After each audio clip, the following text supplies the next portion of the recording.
मुखार बिन से हम सभी को आशीर्वाद दिलावे।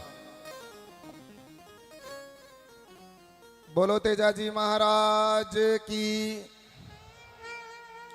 बोलो खेम सिद्ध बाबे की, बोलो हर हर महादेव की, बोलो भारत माता की। धन्यवाद। आज इस तेजाजी महाराज की पावन भजन संध्या में हमारे बीच में विराजमान है हम सबके वरिष्ठ, जिन्होंने बरसों बरसों तक इस क्षेत्र की सेवा की, ऐसे हमारे पूर्व मंत्री आदरणीय हेमाराम जी, साथ ही मंच पर विराजमान हैं यहाँ के सांसद आदरणीय उमेदाराम जी और बहन रूमा जी, जिन्होंने अंतर्राष्ट्रीय स्तर पर अपना नाम रोशन किया है अपने क्षेत्र का, और साथ ही मंच पर विराजमान हैं आदरणीय चुनीलाल जी, हमारे प्रधान साहब, और पन्नी देवी जी, प्रधान साहिबा जी, और मंच पर हमारे सभी बैठे यहाँ पर जनप्रतिनिधिगण, और जिन्होंने अच्छा अभी यहाँ पर भजनों की प्रस्तुति की, भाई अनिल नागौरी, जिन्होंने अपने बचपन में ही भजनों की प्रस्तुति शुरू कर दी थी,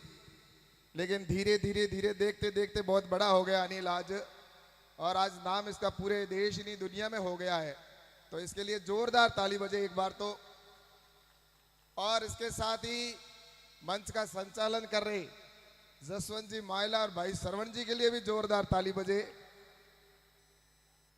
और सभी यहाँ पर उपस्थित भक्त भाविकों। आज जैसा कि तेजाजी महाराज की ये भजन संध्या इस रेगिस्तान के धोरों में और इस धोरे के ऊपर आने वाले समय के अंदर बहुत बड़ा तेजाजी महाराज का एक भव्य मंदिर हम सबको यहाँ पर देखने को मिलेगा। वास्तव में तेजाजी महाराज के यहाँ पर अगर कोई भी सच्चे मन से अगर दिल से आकर कोई मांगता है तो उसकी श्रद्धा पूरी होती है। निश्चित रूप से अगर कोई इस कलयुग में चमत्कार है तो तेजाजी महाराज में हमको देखने को मिलता है। और रघुकुल रीत सदा चली आई, प्राण जाए पर वचन न जाए। ये बात हमने सुनी तो बहुत है, लेकिन हकीकत में जीवन में अगर कोई उतार सकता है तो मुझे लगता नहीं कि इस युग के अंदर कोई संभव ये काम है। लेकिन तेजाजी महाराज ने वचनों से बंध कर जिस प्रकार से उन्होंने आकर और गोगा जी महाराज के सामने अपनी जीभ को निकाल कर कहा कि गोगा जी महाराज मुझे यहां पर डसिए, क्योंकि वो वचनों से बंधे हुए थे। और तेजाजी महाराज के हम सभी यहाँ पर उपासक भी हैं और उनके वो हमारे पूर्वज भी हम सब के लिए गौरव का विषय है। आज चाहे तेजाजी महाराज हो, चाहे महाराजा सूरजमल जी हो, चाहे हमारे यहां पर देखा जाए तो कर्माबाई का खींचड़ा, तो ये हमारी जो धरती है ये अगर महापुरुषों की धरती है। और अगर वास्तव में आज देखा जाए तो कर्माबाई ने जिस प्रकार से भगवान को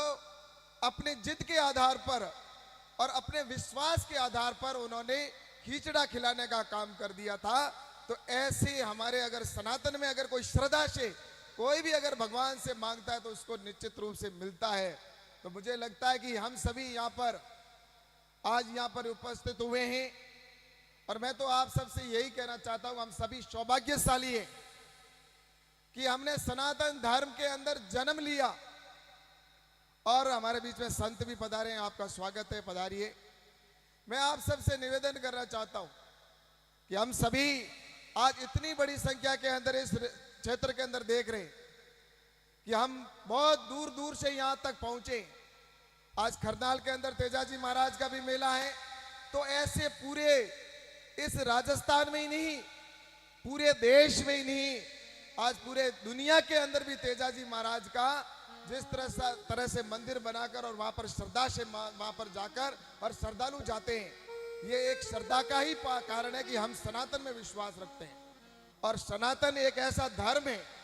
हिंदू धर्म एक ऐसा धर्म है जिस धर्म के अंदर वास्तव में अगर हम देखने जाएं तो उस धर्म के अंदर ये सबसे पुराना धर्म है। ये सनातन धर्म सबसे पुराना धर्म है। अब यहाँ पर तेजाजी महाराज के अगर कोई सच्चे मन से अगर किसी ने श्रपदश कर लिया और सांप ने भी डांट अगर काट लिया तो उनकी तांती बांधने मात्र से हमारे पूरे तरह से उसका जहर उतर जाता है।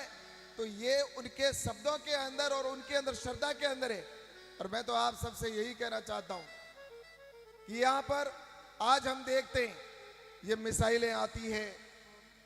या मिसाइल कहीं पर जिस स्थान पे जाना था उसी जगह पर गिरती है,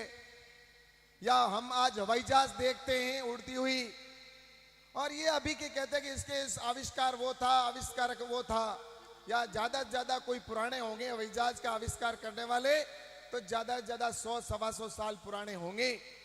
लेकिन पुष्पक विमान तो भगवान राम के समय में था, उस समय भी विमान उड़ा करते थे। और अगर तीर की बात करते तो उस समय भी जिस प्रकार से आज कोई मिसाइल एक स्थान पर जाकर गिरती है तो उस समय भी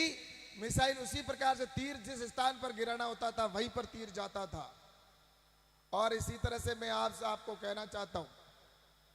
कि आज हम टीवी के अंदर यहां पर ये जो कार्यक्रम चल रहा है वो लाइव टेलीकास्ट देख रहे हैं, और भी कई लोग देख रहे हैं दूसरी जगह बैठे कि यहां पर क्या क्या कार्यक्रम चल रहा है, कौन क्या बोल रहा है। लेकिन महाभारत का युद्ध संजय ने धृतराष्ट्र को आंखों से एकदम लाइव दिखाया था उस युग के अंदर भी। तो इसलिए मैं आपसे ये कहना चाहता हूं कि हमारे धर्म पर, हमारे हिंदू धर्म पर और हमारे सनातन धर्म पर हम सबको गर्व करना चाहिए, ये मैं आप सबसे कहना चाहूंगा। और मैं आप सबसे ये आग्रह करता हूं कि हम सनातन में सब विश्वास रखने वाले यहाँ पर सभी आए हैं। और निश्चित रूप से आज मैं आप सबसे यह भी कहना चाहता हूं कि आपने मुझे जिस प्रकार से यहाँ से पिछली बार जीता कर भेजा था तो ये भगवान का आशीर्वाद ही होता है निश्चित रूप से। और उसी के अनुरूप मैं आपसे कहूंगा कि जब यहाँ पर बाड़मेर के अंदर आवश्यकता आई बाजरा अनुसंधान की, जो हेमाराम जी हमेशा कहते हैं, आज बाजरा अनुसंधान का जो बहुत बड़ा काम हमारे यहाँ पर हुआ है गुड़ा मालाड़ी के अंदर। और मैं आपसे कहना चाहूंगा ये अनुसंधान आने वाले समय के अंदर हमारे किसानों के लिए एक वरदानकारी साबित होगा, क्योंकि पहले हैदराबाद के अंदर वहां पर होता था और अब वही अनुसंधान इसका रिसर्च बाजरे के ऊपर नई नई वेराइटियां निकालेगी और वो हमारे साइंटिस्ट यहाँ पर निकाल के हमें वापस देंगे, तो उससे हमारे किसानों को बहुत बड़ा लाभ होगा। और मैं एक आज और आपको कहना चाहूंगा, मैं अभी गया था दिल्ली और जाकर मंत्री जी से मैंने वहां पे भी बात की कि हमारे यहाँ पर सबसे ज्यादा जीरा भी होता है, लेकिन जीरे का अनुसंधान है वो अजमेर के अंदर, वो भी मसाला अनुसंधान के तहत होता है, जिसमें 10-15 प्रकार के मसाले, उनमें से एक मसाला जीरा है जिसका वहां पर अजमेर में अनुसंधान होता है। उसका अलग से अगर कोई अनुसंधान बने केंद्र, तो इस जीरे का जो इतना बड़ा हब बना हुआ है, तो उस जीरे की नई नई वेराइटियां निकले, इसके लिए अनुसंधान यहाँ पर अगर खुल जाता है। तो मैंने बात की तो मंत्री जी ने भी कहा, और मैं इस जगह पर एक जगह ढूंढ रहा हूँ, और आप में से भी किसी को अगर पता चले कि यहाँ पर अच्छी 200, 250, 300 बीघा की जमीन की आवश्यकता है, अगर वो मिल जाएगी तो यहाँ पर जीरा अनुसंधान केंद्र भी भविष्य में जिस प्रकार से बाजरे का खुला वैसा भी खुलने वाला है। इसलिए लगे हुए हैं। बस मैं तो आप सबसे यही कहना चाहूंगा कि देश भी आगे बढ़े और हमारे यहाँ का क्षेत्र भी आगे बढ़े, और ये जरूर आने वाले समय भगवान की मेहरबानी है। और ये तेजाजी महाराज का जिस प्रकार से हम कहते हैं गाजो गाजो जेठ अषाढ़ कंवर तेजा रे, ये गीत गाते हैं। और आज निश्चित रूप से तेजाजी महाराज के आशीर्वाद से जब से हम धर्म के प्रति और गायों की रक्षा करने के लिए तेजाजी महाराज ने जिस तरह से जान दी थी, तो तेजाजी महाराज ने उस समय बलिदान दिया। लेकिन आज हमारे यहाँ पर कई गौशालाएं हम देखने को मिलती है, और वहां पर जाकर हम गायों का जिस तरह से लोग सेवा करते हैं, तो मैं उनको धन्यवाद देना चाहता हूं जिन्होंने गौशाला के माध्यम से उनकी सेवा करते हैं। लेकिन मैं एक बात जरूर, आप सभी यहाँ पर हम अनुयायी बैठे हैं, तेजाजी महाराज के अनुयायी होने के नाते मैं एक आपसे निवेदन करना चाहूंगा कि हम जो गौ माता है, जिसके अंदर हम 33 कोटि देवी देवता की बात तो करते हैं, लेकिन जब तक दूध देती है तब तक तो हम खूंटे के बांध के रखते हैं, और जब वो दूध देना छोड़ देती है तो हम उसको लोगों के लठ खाने के लिए छोड़ देते हैं। और फिर लोग कहते हैं आवारा गो ये गाय है। मैं तो कहना चाहता हूं आवारा वो गो माता नहीं है, आवारा वो लोग हैं जिन्होंने उस गो माता को छोड़ दिया। इसलिए मैं आपसे निवेदन करना चाहूंगा, गाय का अगर हम तेजाजी महाराज गायों के लिए बलिदान दे सकते हैं तो क्या हम अपनी गो माता को कभी ऐसा हो सकता है कि बाहर छोड़ दें? तो आप हमारे यहाँ पर खड़े हैं, वो तो इनमें से नहीं है, मुझे पक्का विश्वास है, लेकिन कुछ लोग छोड़ते हैं तभी तो गौशाला खोलने की आवश्यकता पड़ती है, वरना गौशाला क्यों खोलनी पड़े। तो इसलिए मैं आप सबसे आग्रह करूंगा कि आपने गौशाला के अंदर भी जिस तरह से आप यहाँ पर सहयोग कर ही रहे हैं, और अभी मंदिर बनाने के लिए भामाशाहों ने जिस प्रकार से सहयोग कर रहे हैं, मैं उन सभी को धन्यवाद देता हूं। और इतनी बड़ी संख्या के अंदर आप सभी आए हो तो मैं आप सभी का भी बहुत बहुत आभार प्रकट करूंगा, और आप सबका धन्यवाद प्रकट करते हुए बस मैं भजनों के बीच में इतना ज़्यादा बोलना भी नहीं चाहिए, और इतना अच्छा अनिल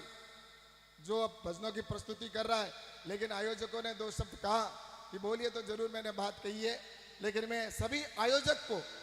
विशेषकर पूरी टीम को धन्यवाद देना चाहता हूं कि इतनी मेहनत करके इनका पीछे कितना परिश्रम है, क्योंकि पिछले 1-1.5-2 महीने से लगातार इस जगह पर उन्होंने मेहनत की है, योजना बनाकर, और इतना बड़ा भव्य आयोजन किया। आने वाले समय के अंदर बस यही कहूंगा कि भव्य मंदिर बने, और यहाँ पर श्रद्धालु दूर दूर से यहाँ पर आएंगे और उनकी मन्नत पूरी होगी। ऐसी शुभकामना के साथ आप सभी को बहुत बहुत धन्यवाद। बोलो तेजाजी महाराज की। धन्यवाद।